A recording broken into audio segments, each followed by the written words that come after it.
Hello दोस्तों, स्वागत है आप सभी का हमारे YouTube channel MR word point में।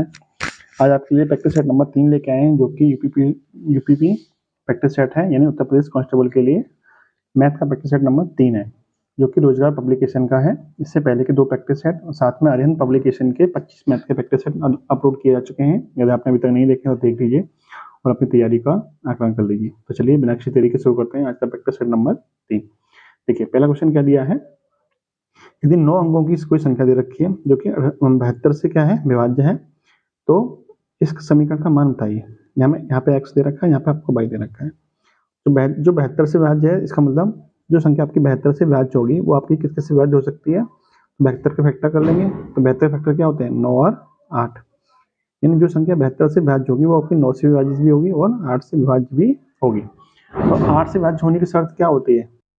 शर्त ये होती है कि यदि किसी संख्या के अंत के 3 अंक यदि 8 से विभाज्य हैं तो वो संख्या भी 8 से विभाज्य होगी। तो अंत के इसके 3 अंक क्या है, 7, 8 और 22। ये 8 से विभाज्य है। 8 से विभाज्य कैसे होंगे, तो देखिए 22 की वैल्यू क्या निकल के आई यहाँ से। तो देखिए 8 ने 72, 6 बचे। 6 के बाद में यहाँ पे क्या रखा जाए, 22 की जगह पे क्या रखा जाए 6 के बाद में, कि 8 से कट जाए। तो आपको पता है कि 8 8 64 होते हैं। इसका मतलब 22 की वैल्यू यहाँ पे कितनी आ जाएगी, 4। 22 की वैल्यू कितनी आ जाएगी, 4। यहाँ से 22 की वैल्यू आपको निकल के आ गई, 22 बराबर आ जाएगा आपका 4। अब आपको x की वैल्यू निकालनी है, तभी तो आप इस समीकरण का मान निकाल पाएंगे। तो x की वैल्यू कैसे निकालेंगे, इसके लिए दूसरा नियम है आपका, क्या है, 9 बचा था यहाँ पे, यानी 8 की विभाज्यता के नियम से हमने 22 की वैल्यू निकाल ली। अब 9 की विभाज्यता के नियम से हम क्या करेंगे, x की वैल्यू निकालेंगे। 9 की विभाज्यता क्या होती है, 9 की विभाज्यता का नियम ये होता है कि यदि किसी संख्या के अंकों का जोड़ 9 से विभाजित है तो वो संख्या भी 9 से विभाजित होगी। देखिए कैसे करते हैं इसको। देखिए ये संख्या लिख लीजिए मैंने अलग से, ठीक है। 22 की वैल्यू यहाँ पे कितनी आ गई, 4। सभी 4 निकल के आई, 22 की वैल्यू हमने यहाँ पे 4 लिख ली। अब इसके अंकों का जोड़ किससे होना, विभाजित होना चाहिए 9 से। जब मैं इसके अंकों का जोड़ करूंगा, यानी सबको जोड़ूंगा, तो हमारा जोड़ कितना मिलेगा, ये आपका मिलेगा 48 प्लस के x। ये तो मिलेगा अंकों का जोड़, सबको जोड़ लीजिए, x प्लस में आ जाएगा, बट्टे में कितना जाएगा 9। अब मैं यहाँ पे x की वैल्यू क्या रखूँ कि मुझे 9 से विभाजित हो जाए। तो आप कहेंगे कि 48 के बाद में जो 9 का फैक्टर होता है वो 9 से 54 होता है। तो 54 बनाने के लिए मुझे 48 में कितना जोड़ना पड़ेगा, 6 जोड़ना पड़ेगा। इसका मतलब x की वैल्यू हमें यहाँ से कितनी मिल जाएगी, 6 मिल जाएगी। आपको x की वैल्यू मिल गई 6 और y की वैल्यू भी आपको मिली थी, कितनी मिली थी, 4। दोनों वैल्यू आपको पता चल गई। अब इस क्या करेंगे, अब इस जो दे रखा है समीकरण, इसका हमें वैल्यू निकालनी है। यानी x की वैल्यू आपको मिल गई 6 और y की वैल्यू मिल गई आपको 4। अब इसकी वैल्यू निकाल लीजिए। देखिए पहला क्या है, x का वर्ग, तो 6 का वर्ग कितना होता है 36, प्लस 4 का वर्ग कितना हो जाएगा 16, बटे में 36 का वर्ग माइनस के 4 का वर्ग यानी 16। क्लियर। 36 प्लस 16 कितने होते हैं 52। 36 में 16 जाएंगे कितना बचेगा 20। अब 4 से काट दीजिए, 4 से 5, 4 से 13, यानी कि 13/5 यहाँ पर क्या हो जाएगा राइट आंसर, जो कि ऑप्शन नंबर सी में दिया हुआ है। उम्मीद है आपको समझ में आया होगा। नेक्स्ट क्वेश्चन देखते हैं। देखिए 2 संख्याओं का महत्तम समावर्तन यानी एचसीएफ दे रखा है 31, उनके लासापा के 2 अन्य भाजक दे रखे हैं 14 और 15। तो इनमें से बड़ी संख्या बताइए, बड़ी संख्या क्या होगी। तो देखिए ये 14 15 क्या दे रखे हैं, कोई एलसीएम होगा, उसके गुणनखंड दे रखे हैं 14 और 15। तो देखिए बड़ी संख्या कैसे निकालें, 31 का सीधे बड़ी वाली संख्या से गुणा कर दीजिए, यानी 31 गुणा 15 कितना आ जाएगा आपका 465। क्लियर। 31 गुणा 15 यानी कितना आ जाएगा 465। ये आपका राइट आंसर हो जाएगा option number D. Next question देखिए। नेक्स्ट क्वेश्चन दे रखा है आपका, इस तरह का समीकरण दे रखा है, मतलब ये आपका व्यंजक दे रखा है सिंप्लीफिकेशन क्वेश्चन का।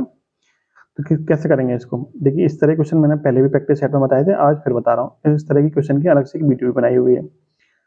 इसका क्या करना है, आपको ये पीछे क्या दे रखा है इससे हमें कोई मतलब नहीं, ठीक है। आपको सिर्फ पहली वाली संख्या फोकस करना है, उसके बाद वाले चिन्ह पर फोकस करना है। यहाँ पे प्लस है या माइनस ये देखना है आपको, ठीक है। यदि यहाँ पे माइनस है, तो आपको क्या करना है कि 41 से पहले कौन सी पूर्ण वर्ग संख्या होती है, तो आप कहेंगे 36 होती है पूर्ण वर्ग संख्या। तो 36 का वर्गमूल कितना हो जाएगा, 36 का वर्गमूल हो जाएगा 6। तो इसका राइट आंसर भी कितना हो जाएगा 6, ठीक है। यदि मान लीजिए यहाँ पे प्लस होता तो आप क्या करते, 41 के बाद वाली पूर्ण वर्ग संख्या देखते हैं। तो 41 के बाद में पूर्ण वर्ग संख्या कितनी होती है 49। तो 49 का वर्गमूल कितना हो जाएगा 7। इसका राइट आंसर कितना होता, 7 आंसर होता। आपको पीछे क्या दे रखा है इससे कोई मतलब नहीं, आपको यहाँ पे क्या देखना पहली संख्या उसके बाद का चिन्ह देखना है, ठीक है। तो इसका राइट आंसर कितना हो जाएगा 6। आपको ये समय बचाएगा, वैसे तो आप इसको करोगे तब भी आराम से कर लोगे, लेकिन आपको कुछ ना कुछ सेकंड बचा के जाएगा आपको इस तरह का ये वाला तरीका। तो आपको समय ही बचाना है पेपर में। नेक्स्ट क्वेश्चन देखिए आप। देखिए ये आपका सरलीकरण का क्वेश्चन दे रखा है, इसको सॉल्व कैसे करेंगे। तो मैंने आपको पहले भी नियम बताया था, अब दोबारा बता देता हूँ। एक नियम होता है बोर्ड मास का। देखिए बोर्ड मास का नियम होता है, बोर्ड मास का नियम क्या होता है, पहले ब्रैकेट को सॉल्व करेंगे, ब्रैकेट तो इसमें कहीं दे रखी दे ही नहीं रखा, नंबर किसका आएगा ऑफ का, ऑफ तो इसमें दे रखा है, देखिए यहाँ दे रखा है, तो इसमें सब दूसरे नंबर पर किसको सॉल्व करेंगे ऑफ को, फिर डिवाइड, फिर मल्टीप्लाई, फिर ऐड, फिर सब्ट्रैक्ट। इस क्रम में इसको सॉल्व करना होता है। तो देखिए मैंने क्वेश्चन अलग से लिखा हुआ है, इसको देखिए ये क्वेश्चन लिखा हुआ है, इसको सॉल्व कैसे करेंगे। देखिए पहले तो इसको सिंपलीफाई कर लीजिए, 4 पंजे 20 और 4 24, 24/5 यहाँ से मिल जाएगा, डिवाइड बाई 3/5। ऑफ का मतलब क्या होता है, ऑफ का मतलब होता है गुणा, तो यहाँ पे चिन्ह किसका आ जाएगा गुणा का, लेकिन ये वाला गुणा इस वाले गुणा से क्या है अलग है। पहले इसको सॉल्व करेंगे, उसके बाद में डिवाइड, फिर इसके बाद में ये वाला गुणा आएगा। ये नहीं है कि ये गुणा है तो इसको भाग के बाद में करेंगे, नहीं, पहले ऑफ वाले का मतलब गुणा होता है, लेकिन इसको पहले सॉल्व किया जाएगा।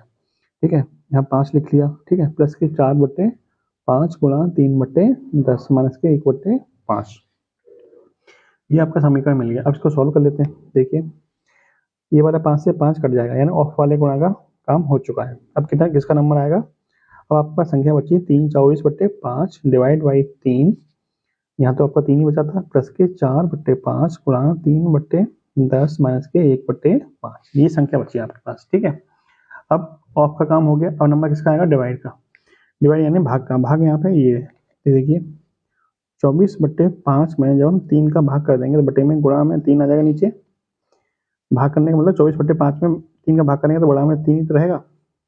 अब देखिए प्लस के 4/5 गुणा 3/10 माइनस के 1/5, क्लियर। अब देखिए 3 से कटेगा आपका ये 8 बार, कितना जाएगा यहाँ से 8/5 प्लस के 4/5 गुणा 3/10 माइनस के 1/5।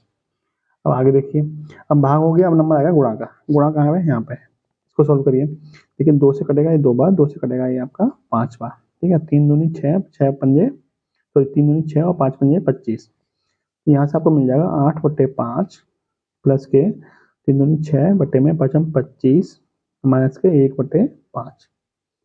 अब क्या करेंगे, अब जोड़ करेंगे। जोड़ कैसे करते हैं, प्लस प्लस वाले को जोड़ लीजिए, तो इन दोनों को जोड़ेंगे तो इसका एलसीएम ले लेंगे 25, 5 और 25 का एलसीएम कितना हो जाएगा 25 हो जाएगा। अब 5 का 25 में भाग देंगे, 5 बार जाएगा, 5 अट्ठे 40, कितना जाएगा 5 अट्ठे 40। कैसे करते हैं, इसका भाग करते हैं इसमें, यानी 5 बार जाएगा, जितनी बार जाएगा उसको किसके में करते हैं ऊपर वाली संख्या में, यानी 5 अट्ठे 40। ठीक है, अब 25 से कम 25, 1 छक्के 6 माइनस का 1/5 आपका अलग से चल ही रहा है, इसको यहाँ रखिए बराबर में। तो देखिए 40 प्लस 6 कितना हो जाएगा 46, 40/25 माइनस के 1/5, उसको दोबारा से सॉल्व कर लीजिए। इसका एलसीएम कितना आ जाएगा 25, तो 25 से कम 25 यहाँ 46 बचेगा, 5 25 यहाँ 5 आ जाएगा, कितना बचेगा 41/25। तो ये हो जाएगा आपका राइट आंसर।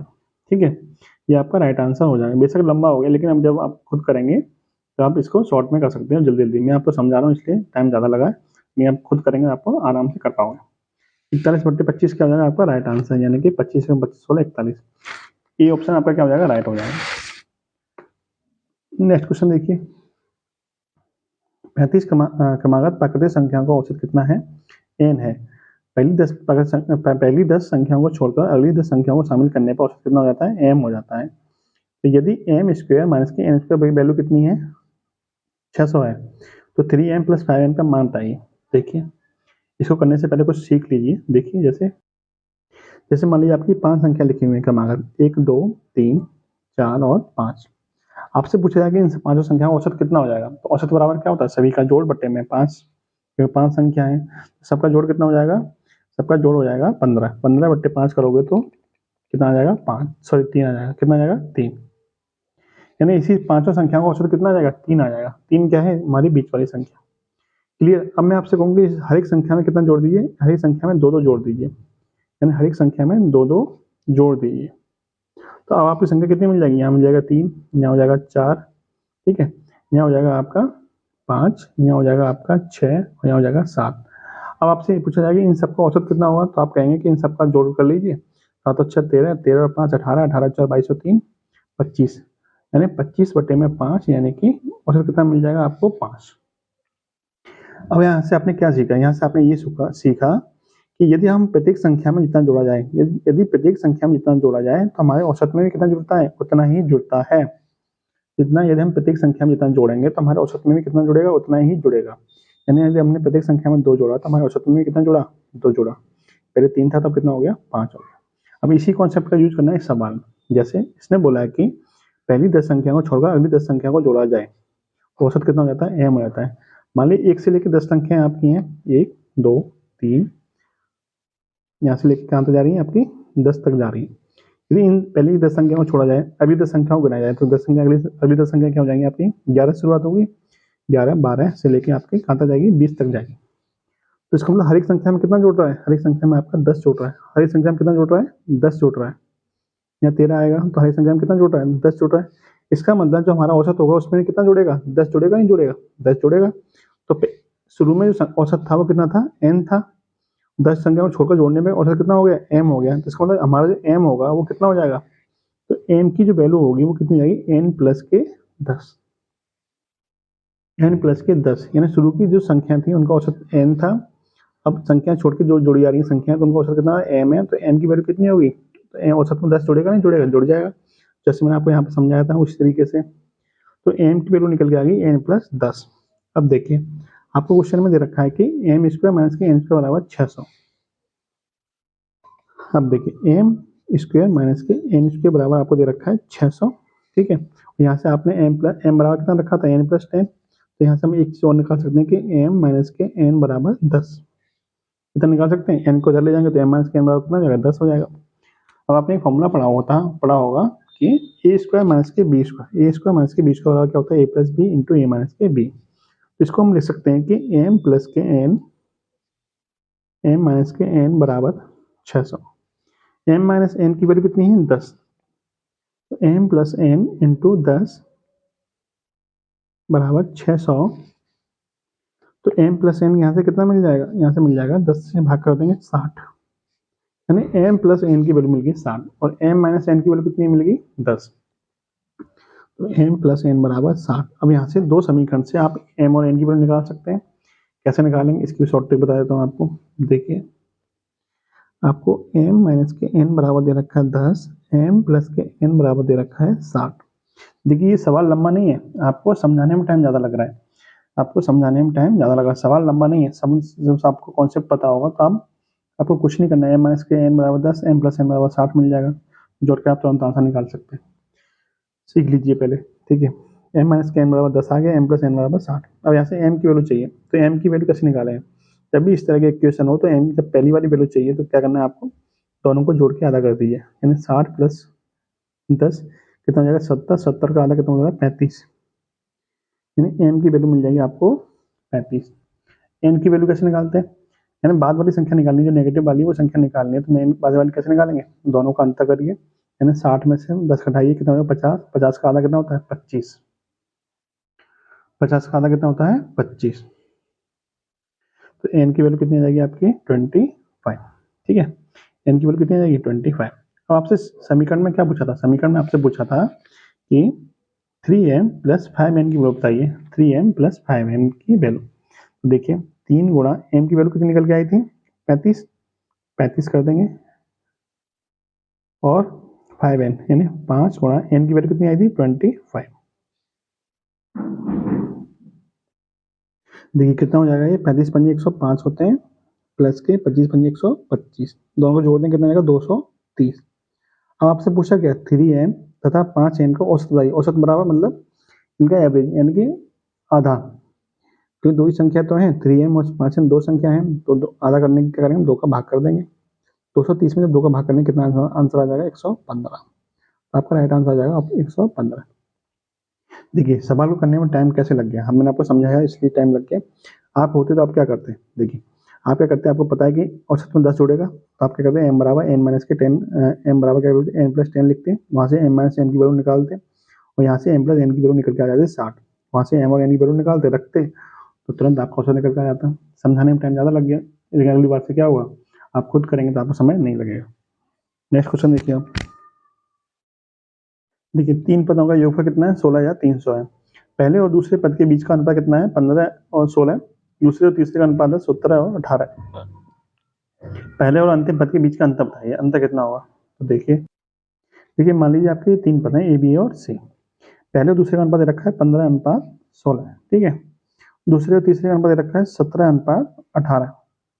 हम क्या करेंगे, इन तीनों का संयुक्त अनुपात निकाल लेंगे। संयुक्त अनुपात कितना होगा इनका, देखिए देखिए यहाँ पे 16 के आगे सामने जगह खाली है तो यहाँ पे क्या लिख देंगे हम, 16 लिख देंगे। यहाँ 17 के सामने जगह खाली है तो यहाँ 70 लिख देंगे, ठीक है। अब इसका अनुपात निकालिए जरा, कितना अनुपात निकल के आएगा।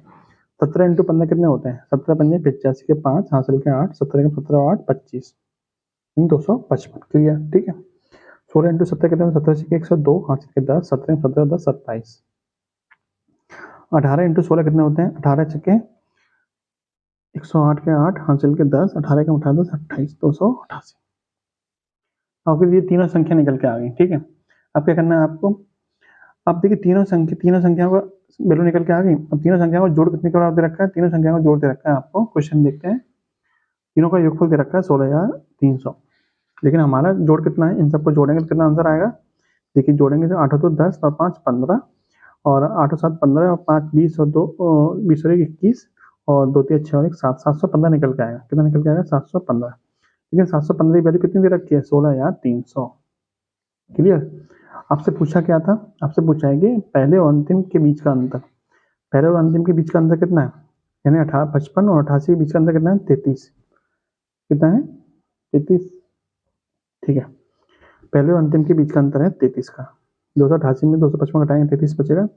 तो 715 की वैल्यू इतनी है, एक की वैल्यू कितनी होगी, एक की वैल्यू होगी आपकी 16,300 बटे में 715, 33 की वैल्यू हो जाएगी आपकी 16,300 गुणा 715 गुणा 33, क्लियर। अब इसको काट लीजिए, 33 का पारा तो आता नहीं होगा, लेकिन 3 का पारा तो आता ही है।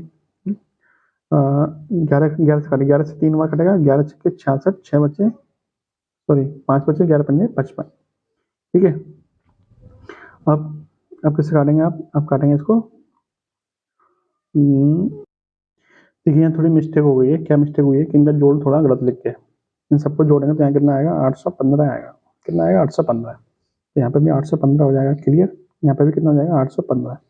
अब जब 11 से काटेंगे तो 11 7 77 और 40 11 से नहीं कटेगा आपका, ये खुद दोबारा लिख देता हूँ मैं आपका। देखिए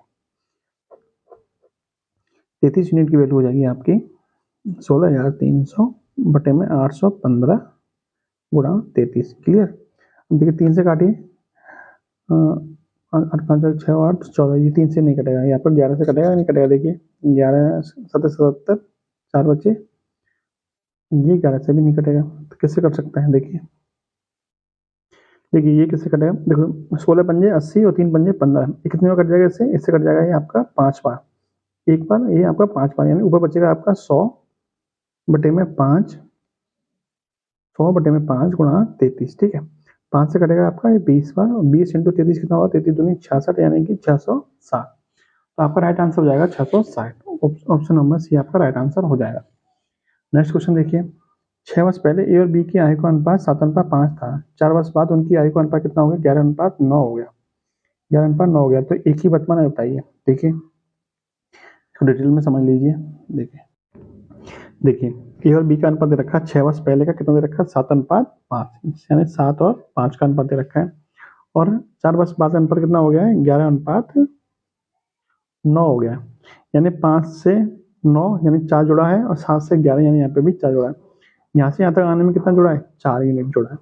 लेकिन समय में कितना जुड़ा है, समय यानी 6 वर्ष पहले से 4 वर्ष बाद तक पहुंचने में हमें कितना समय जोड़ना पड़ेगा, तो 6 से वर्तमान तक आने में यहाँ पे 6 वर्ष जुड़ेगा, तो उसके बाद में 4 यहाँ पे जुड़ेगा, तो 6 और 4 10, यानी कि 4 यूनिट की वैल्यू आपकी कितनी होगी, 10 वर्ष, क्लियर। यानी 4 यूनिट बराबर हो गया 10 वर्ष। तो 1 यूनिट की वैल्यू कितनी होगी, 1 यूनिट की वैल्यू होगी आपकी 10 बटे में 4, ठीक है। कितने वर्ष होगी, इसको 2.5 वर्ष भी कह सकते हो। अब आपसे पूछा क्या है, अब आपसे पूछा है कि एक ही वर्तमान आयु बताइए, तो एक ही वर्तमान आयु कौन सी होगी, ये वाली होगी यहाँ पे जो होगी, तो हम 6 वर्ष पहले की निकाल लेते हैं, फिर उसमें 6 वर्ष जोड़ देंगे, तो एक ही वर्तमान आयु वहीं निकल के आ जाएगी, ठीक है। तो 1 यूनिट की वैल्यू कितनी निकल के आएगी, 10 बटे 4, तो 7 की वैल्यू कितनी निकल के आएगी, तो 7 की हो जाएगी 10 बटे में 4 गुणा 7, यानी ये हो जाएगी आपकी 2 से कटेगा 2 बार, 2 से 5 बार, 7 पंजे 35 बटे 2, यानी कि 17.5, ठीक है। 17.5 वर्ष निकल के आएगी, कब की, एक ही 6 वर्ष पहले की आएगी। तो वर्तमान आयु कब कितनी हो जाएगी, तो 6 वर्ष जोड़ देंगे इसमें, तो 17.5 प्लस के 6 प्लस के 6 वर्ष कितनी हो जाएगी आपकी 23.5 यानी कि 23.5 वर्ष। क्लियर? निकल के आएगी 23.5 वर्ष निकल के आएगी। 6 वर्ष जोड़ देंगे 17.5 में, 17.5 क्या निकल के आया था, 6 वर्ष पहले क्या निकल के आई थी, तो वर्तमान निकालने के लिए उसको 6 वर्ष आपको जोड़ना पड़ेगा। कितना निकल के आएगा 23.5 वर्ष। आपका राइट आंसर हो जाएगा ऑप्शन नंबर बी 23.5 वर्ष। नेक्स्ट क्वेश्चन देखिए आप। 3 साझेदारों ने एक व्यवसाय में लाभ को 9:8:11 के अनुपात में बांटा। उन्होंने अपनी पूंजी क्रम से 4 महीने, 6 महीने और 18 महीने के लिए निवेश की थी। उनकी पूंजियों का अनुपात क्या होगा? देखिए पूंजी का अनुपात का फॉर्मूला क्या होता है, जैसे पूंजी का अनुपात बराबर होता है, पूंजी को हम कैपिटल से यानी सी से दर्शाते हैं, तो C1 यानी पहले वाले की पूंजी अनुपात C2 दूसरे वाले की और C3 यानी तीसरे वाली। पूंजी का अनुपात बराबर क्या होता है, लाभ का अनुपात यानी प्रॉफिट P1 अपॉन में T1 यानी समय अनुपात P2 अपॉन में T2 अनुपात P3 अपॉन में T3। ठीक है, ये फॉर्मूला होता है आपका। तो इस फॉर्मूले को अप्लाई करते हैं। देखिए C1 C2 और C3 का अनुपात क्या जाएगा, P1 कितना है 9 बटे में T1 कितना है 4 अनुपात P2 कितना है 8 बटे में T2 कितना है 6 अनुपात P3 कितना है 11 बटे में और T3 कितना है 18 है। ये अनुपात है आपका। ठीक है, इसको सॉल्व कर लेंगे। देखिए आप क्या करना है, आपको 4 6 और 18 इनका एलसीएम कितना हो जाएगा 36। 4 6 18 का एलसीएम कितना जाएगा 36। आपको 36 से क्या कर देना है, सब में गुणा कर देना है। ठीक है, जब 36 गुणा इसमें करेंगे कितना हो जाएगा 9/4 गुणा 36, 8/6 गुणा 36 और 11/18 गुणा 36। सॉल्व करिए इसको। 4 से कटेगा 9 बार, 6 से 6 बार, 18 से 2 बार, तो 9 × 9 कितना होता है 81, 8 6 48, 11 दूनी 22। इसका मतलब अनुपात कितना निकल के आया है 81 48 और 22। 81 48 और 22 ऑप्शन नंबर यहाँ पर क्या हो जाएगा राइट आंसर। नेक्स्ट क्वेश्चन देखिए आप। आम की कीमत में लगभग 28.57% की कमी की गई, जिससे बिक्री में x% की वृद्धि हुई, फिर भी कुल प्राप्ति में इतने % की कमी हुई, तो x का मान बताइए। यानी x क्या है, बिक्री में कितने % की वृद्धि हुई, वृद्धि बतानी है हमको, कितने % की वृद्धि हुई। तो देखिए सवाल करने से पहले कुछ चीजें सीख लीजिए। जैसे 28.57% का मतलब क्या है, इसका भिन्न रूप क्या होता है। तो देखिए 1/7 का भिन्न रूप होता है 14/2/7%। यही होता है।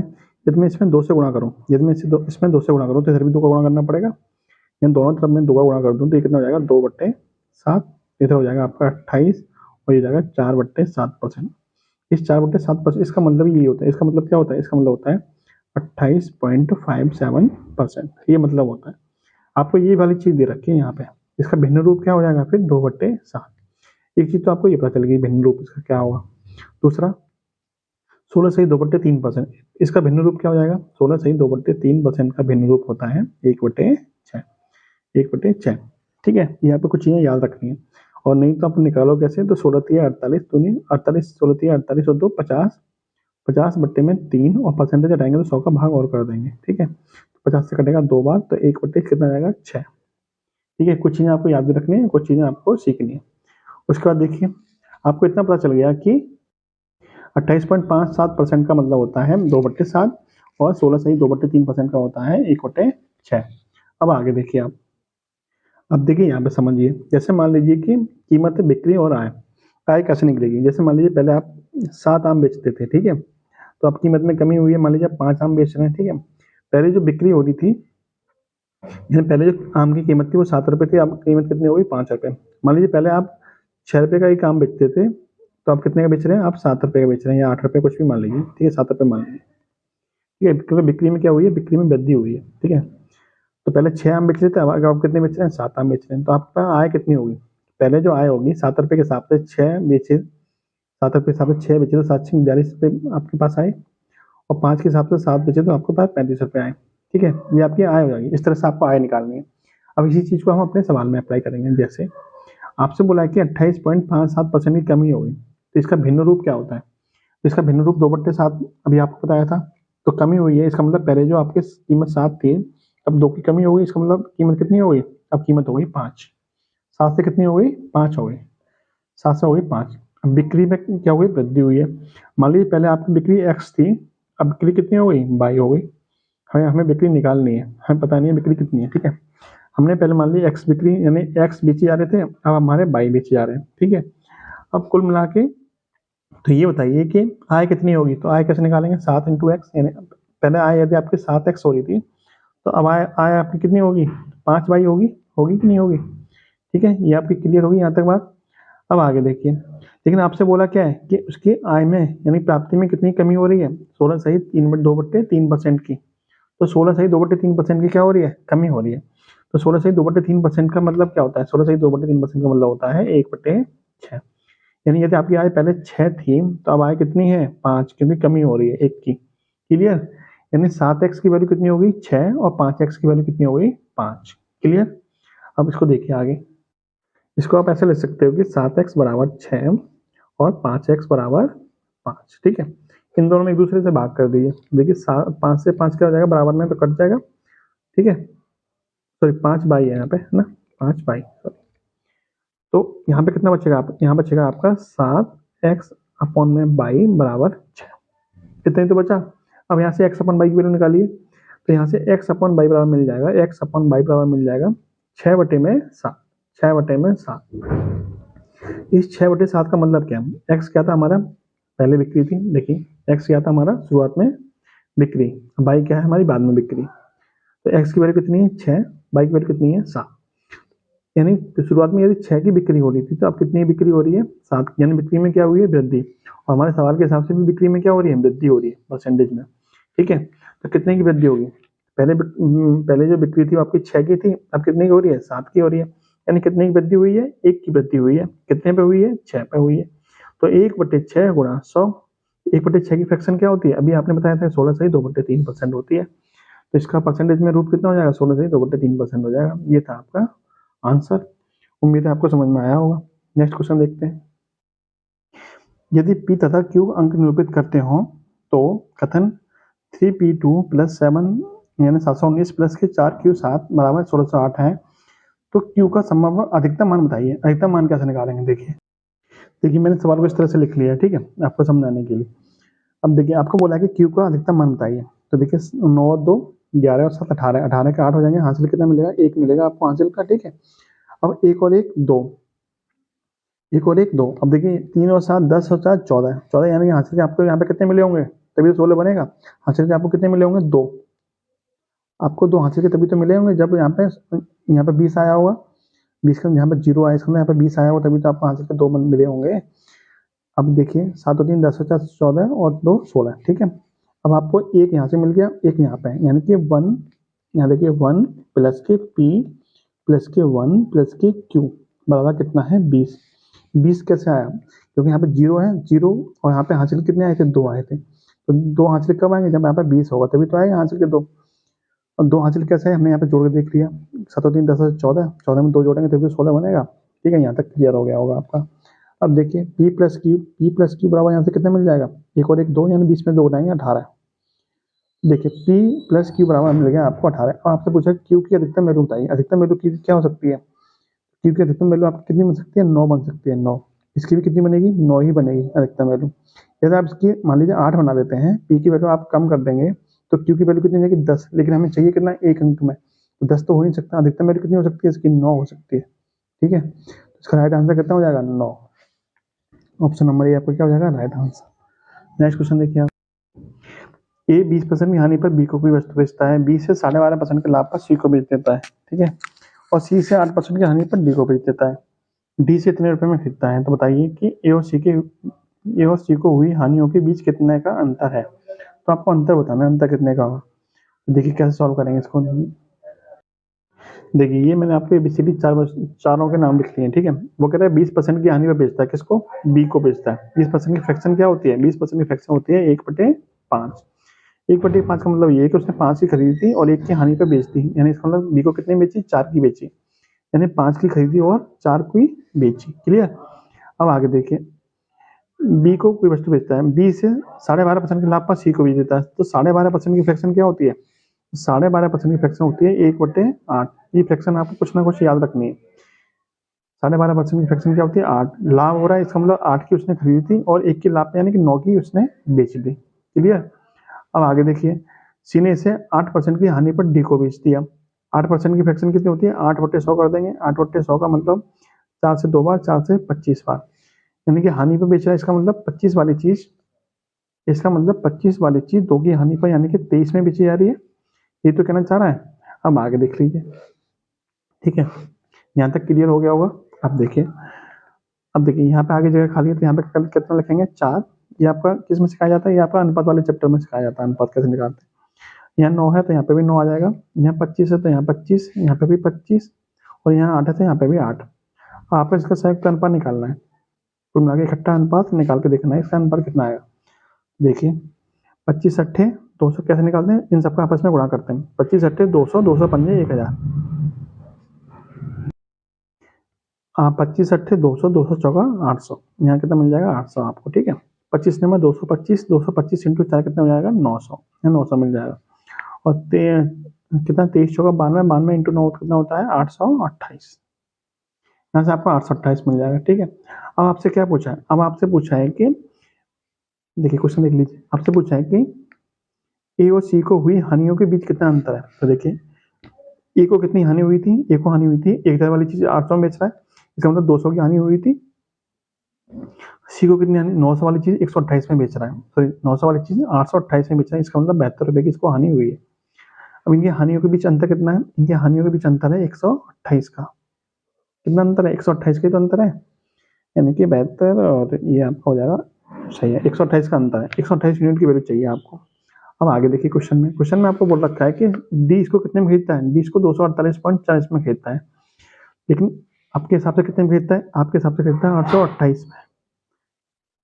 इसका मतलब 828 यूनिट की वैल्यू दे रखी है आपको 248.40, यानी 828 बराबर हो जाएगा 248.40। तो यहाँ से एक की वैल्यू कितनी निकल के आएगी, 248.40 बटे में 828। आपको चाहिए कितने की, 128 की चाहिए थी, कितनी चाहिए थी 128 यूनिट की वैल्यू। 128 यूनिट की वैल्यू कैसे निकलेगी, तो आप निकालेंगे कि 248.40 बटे में 828, ठीक है, गुणा 128। इसको सॉल्व कर लीजिए, इसको सॉल्व करेंगे तो आपका आंसर आ जाएगा 38.40। आराम से बैठ के सॉल्व कर लेना, आपका आंसर निकल के आ जाएगा, ठीक है। इसका आंसर आ जाएगा ऑप्शन नंबर बी 38.40।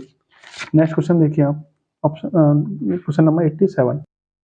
देखिए एक दुकानदार एक वस्तु को उसके बाजार मूल्य पर 25% की छूट देकर बेचता है तथा 20% का लाभ अर्जित करता है। यदि वस्तु के क्रय मूल्य में 10% की वृद्धि होती है तो उसे पहले के समान लाभ का प्रतिशत अर्जित करने के लिए उसी अंकित मूल्य पर कितने प्रतिशत की छूट देनी होगी, ये आपसे पूछा है। तो देखिए मैंने आपको एक फॉर्मूला बताया था कि CP अपॉन MP बराबर होता है 100 माइनस के डिस्काउंट अपॉन 100 प्लस प्रॉफिट %। देखिए ये फॉर्मूला था, यहाँ से आप देखिए डिस्काउंट कितना है, छूट कितनी रखी है 25% की, तो 100 माइनस के 25 बटे में 100 प्लस के प्रॉफिट यानी कि लाभ कितना में रखा है 20% का, यहाँ से बराबर में आ जाएगा 75, और ये हो जाएगा आपका 120, ठीक है, 120 बटे 75। इसको और काट लीजिए, काटना चाहो तो 15 से कटेगा ये आपका 15 15 75, 15 से 15 अट्ठे 120, यानी 5/8। इसका मतलब ये हुआ कि आपका सीपी मतलब होता है क्रय मूल्य, और एमपी मतलब होता है अंकित मूल्य। सीपी आपका 5 है तो अंकित मूल्य कितना है आपका 8 है। अब आपसे कह रहा है कि आपसे क्या कह रहा है, आपसे कह रहा है कि इस वस्तु के क्रय मूल्य में 10% की वृद्धि की जाए, तो 5 पर 10% की वृद्धि करोगे तो कितनी हो जाएगी, 5 का 10% होता है 0.5, यानी आप कितना हो जाएगा 5.5 हो जाएगा वृद्धि के बाद में। 5 पर 10% की वृद्धि की जाएगी तो 5 का 10%, 5 इंटू 10/100 यानी कि 0.5 हो जाएगा, ठीक है। 0.5 की वृद्धि की जाएगी तो नया सीपी क्या हो जाएगा आपका 5.5 हो जाएगा। अब कह रहा है कि उसे पहले के समान लाभ का प्रतिशत अर्जित करने के लिए, यानी कितना लाभ अर्जित करना है उसे, 20% का लाभ अर्जित करना है, तो उसे अंकित मूल्य पर कितने % की छूट देनी चाहिए।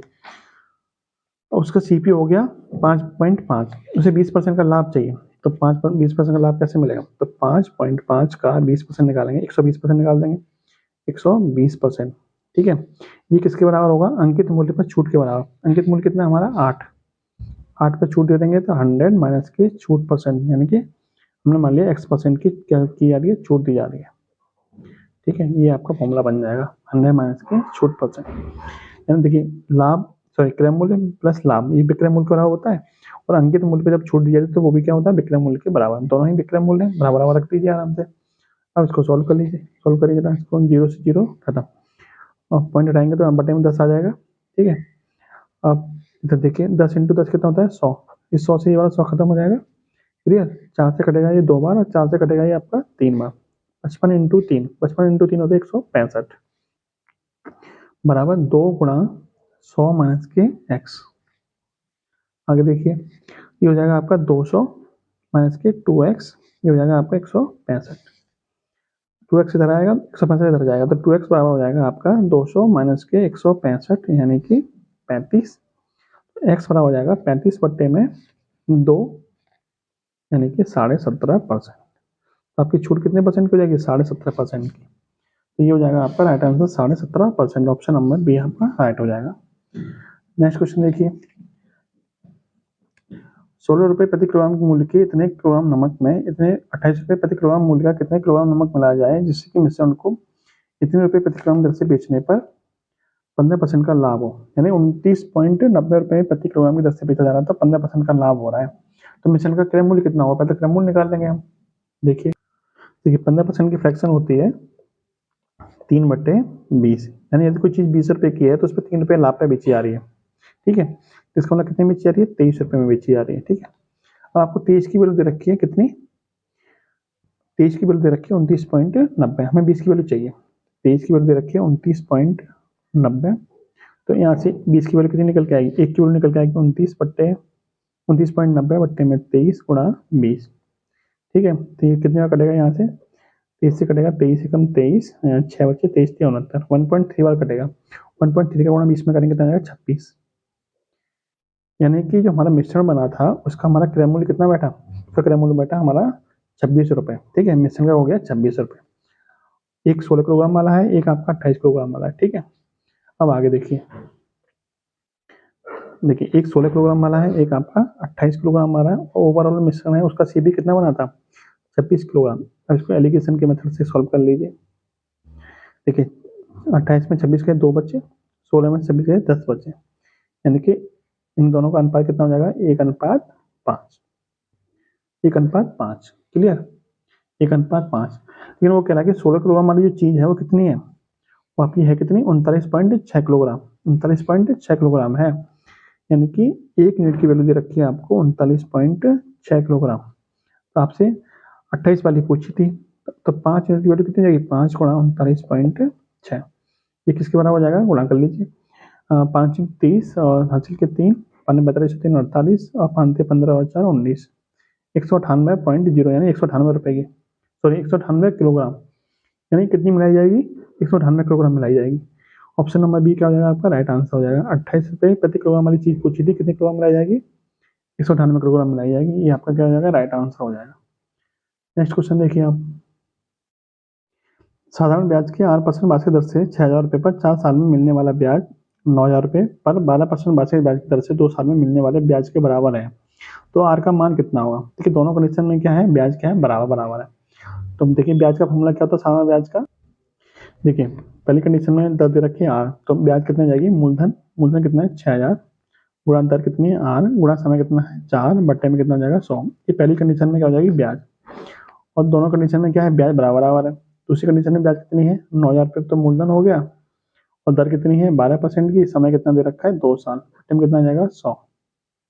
ठीक है, इसको सॉल्व कर लेंगे, 100 से 100 खत्म, 3 जीरो से 3 जीरो भी ये खत्म, 6 से कटेगा 2 बार, और 2 से 2 दूनी 4, 4 से कटेगा ये 4, तो आर बराबर कितना बचा? आर बचा 9%, यानी आर की वैल्यू कितनी आ जाएगी? 9%। ऑप्शन नंबर बी क्या हो जाएगा आपका? Right answer. नेक्स्ट क्वेश्चन देखिए, क्वेश्चन क्या दिया है? 4 वर्षों में साधारण ब्याज दर पर एक राशि में 20% की वृद्धि होती है, उसी ब्याज दर पर 2 वर्षों के बाद 44,500 पर चक्रवृद्धि ब्याज कितना होगा? चक्रवृद्धि ब्याज पूछा है आपने, देखिए कैसे निकालेंगे। यदि साधारण ब्याज दर से 20% की वृद्धि हो रही है, इसका मतलब 4 वर्षों में 20% बढ़ रही है संख्या, इसका मतलब दर कितनी रही होगी? दर हो जाएगी आपकी 20/4, यानी कि 5% की दर होगी। हर साल 5% बढ़ेगी, तभी तो 20% बढ़ जाएगी 4 साल में। अब देखिए दर आपकी निकल के आएगी 5%। अब आपसे पूछा है कि 44,500 पर चक्रवृद्धि ब्याज कितना होगा, तो आपको पता चली गई, मूलधन आपको दे ही रखा है, आपको चक्रवृद्धि ब्याज निकालना है। चक्रवृद्धि ब्याज कैसे निकालेंगे? अब अपनी दर है 5%, तो 5% का मतलब क्या होता है? 5% फ्रैक्शन होता है 1/20। इस 1/20 का मतलब क्या है? इस 1/20 का मतलब ये है कि यदि आपका 20 रुपये थे, तो 1 साल के बाद आपका जो ब्याज मिलेगा वो 1 रुपये ब्याज मिलेगा। तो मिश्रण कितना हो जाएगा, मिश्रण हो जाएगा आपका 21 रुपये। क्लियर। इसका मतलब 20 रुपये से आपका अगले साल मिश्रण हो जाएगा 21 रुपये। ठीक है, आगे देखिए, चूंकि 2 साल की बात है तो अगले साल भी ये होगा 20 रुपये का क्या हो जाएगा, 21 रुपये हो जाएगा। इसका मतलब ये था आपके पास 20 × 20 यानी 400 रुपये हैं, तो 2 साल के बाद 21 × 21 यानी कि 441 रुपये हो जाएंगे आपके पास मिश्रण। मिश्रण कितना हो जाएगा, 400 का 441, दोनों गुणा करके इधर आ गया, दोनों गुणा करके इधर आ गया। यानी आपको ब्याज कितनी मिल जाएगी, ब्याज मिल जाएगी 441 माइनस के 400, यानी कि 41 रुपये आपको क्या मिल जाएगी, ब्याज मिल जाएगी। यानी आपको 41 रुपये आपको ब्याज मिल जाएगी। क्लियर, यहाँ तो कोई दिक्कत नहीं। आपसे ब्याज ही पूछा है, आपको दिया है कि 44,500 का चक्रवृद्धि ब्याज बताइए। देखिए हमने कितना माना है, हमारे हिसाब से मूलधन कितना है, हमारे हिसाब से मूलधन है 400 रुपये। लेकिन 400 किसके बराबर दे रखा है, 44,500 के बराबर। ठीक है, तो 400 की वैल्यू है 44,500, एक की वैल्यू कितनी जाएगी, 44,500 बटे में 400। आपसे पूछा गया है चक्रवृद्धि ब्याज, चक्रवृद्धि ब्याज कितनी है हमारी, 41 यूनिट। तो 41 यूनिट की वैल्यू कितनी हो जाएगी, 44,500 बटे में 400। ठीक है, पूरा 41। इसको आप सॉल्व करेंगे कितना हो जाएगा, 0 से 0 खत्म, इससे काटेंगे कितने में कटेगा, 1 1 और 1 इतना बचेगा, 1 बचेगा 0.25। ठीक है, इंटू 41, इसका गुणा कर लेंगे कितना आ जाएगा आंसर, गुणा करने का आंसर मिलेगा आपको 4561.25, यानी ये आपका क्या हो जाएगा, राइट आंसर हो जाएगा। नेक्स्ट क्वेश्चन देखिए आप, ए और बी एक काम को 12 दिनों में पूरा कर सकते हैं, बी और सी इसे 15 दिनों में कर सकते हैं, सी और ए 20 दिन में कर सकते हैं। यदि तीनों मिलकर एक साथ काम करें तो उस काम को कितने दिन में कर सकते हैं। देखिए टाइम एंड वर्क का जो क्वेश्चन है इसमें हम क्या करते हैं कि जो समय दे रखा होता है उसका एलसीएम निकालते हैं, समय का एलसीएम। देखिए ये डायग्राम बना रखा है मैंने, ए प्लस बी 12 दिन में, बी प्लस सी 15 दिन में, सी प्लस ए आपका 20 दिन में। तो 12 15 और 20 का एलसीएम कितना हो जाएगा, 12 15 20 का एलसीएम हो जाएगा 60। हम मान लेते हैं कि टोटल जो हमारा काम है वो कितना है, 60 है। टोटल काम हमारा 60 है जिसको ये तीनों लोग कर रहे हैं। यदि ए प्लस बी 12 दिन में कर रहे हैं 60 काम, तो एक दिन में कितना करेंगे, 60 बट्टे 12 यानी कि 5 काम करेंगे। वही 15 दिन में 60 काम कर रहे हैं, इसका मतलब एक दिन में कितना काम कर देंगे, 4 काम। और 20 दिन में 60 काम करेंगे, एक दिन में कितना कर देंगे, 3 काम कर देंगे। यानी ये सब लोग मिलके एक दिन में कितना काम कर देंगे, 5 और 4 9 और 3 12। अब आगे देखिए, यानी कि A plus B plus C plus का सी प्लस ए, यानी सबका एक दिन का काम कितना हो गया, 5 और 4 9 और 3 12।